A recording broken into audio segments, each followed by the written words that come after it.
Ukizungumzia tamaa ya macho ni wanadamu, tamaa ya mwili ni wanadamu, kiburi cha uzima ni wanadamu. Sisi ndio tuna hayo mambo.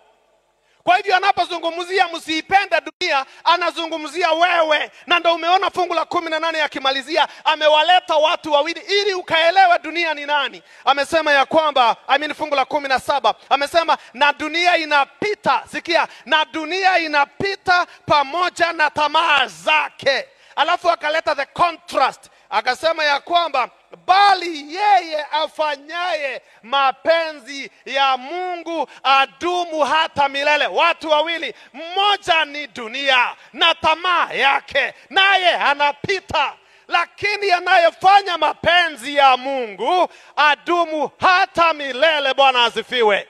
Kwa hivyo wakati tuna mkutano kama huu, tunahubiriwa ili tutoke duniani, tuachane na mambo ya dunia na tuwe watu ambao wanafanya mapenzi ya Mungu, ndio tuishi hadi milele.